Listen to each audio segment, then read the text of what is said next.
Hi friends, welcome to our channel. భార్యాభర్తలు రాత్రి సమయంలో ఇలా నిద్రించాలి.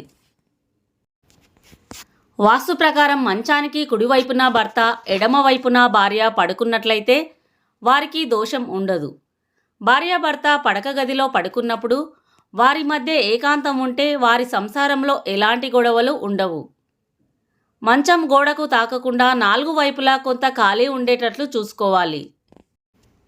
మీ పడక గదిలో వస్తువులను చిందరవందరగా ఉంచుకోకుండా క్లీన్గా ఉంటే భార్యాభర్తలకు చక్కటి నిద్ర పడుతుంది. వాస్తు ప్రకారం వివాహిత జంటలు తమ తలను దక్షిణం నైరుతి వైపు ఉంచాలి. దాన ధర్మాలు చేయకపోయినా దక్షిణం వైపు తలపెట్టి నిద్రించాలి అంటారు పెద్దలు. భార్యాభర్తలు పడుకునేటప్పుడు ఉత్తరం వైపు తలపెట్టకూడదని మన పెద్దలు అంటుంటారు. మీరు నిద్ర నుంచి మేల్కొనే సమయంలో మీ గదిలోకి సూర్యకిరణాలు పడేటట్లు ఏర్పాటు చేసుకోండి. ఇక దంపతులు ఇంటికి యజమానులు అయితే పడక గది తప్పనిసరిగా నైరుతిలో ఉండేటట్లు చూసుకోవాలి.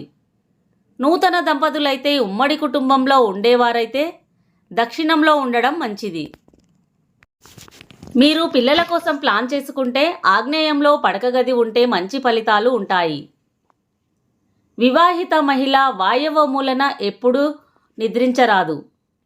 వాయవ్యానికి అధిపతి చంద్రుడు. ఈ దిక్కున నిద్రించే స్త్రీ భర్తను వదిలేసి మరొకరితో జీవితం గడపడం గురించిన కలలు కంటారని అంటుంటారు. కాబట్టి దాంపత్యంలో ఉన్న స్త్రీలు ఎప్పుడూ కూడా వాయవ్యం వైపు పడుకోకూడదు.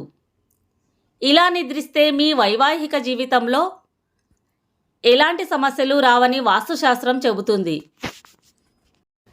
ఫ్రెండ్స్, ఈ వీడియో మీకు నచ్చినట్లయితే లైక్ చేసి జై శ్రీకృష్ణ అని కామెంట్లో తెలియజేయండి. అలాగే కొత్తవారైతే మా ఛానల్ని సబ్స్క్రైబ్ చేయండి.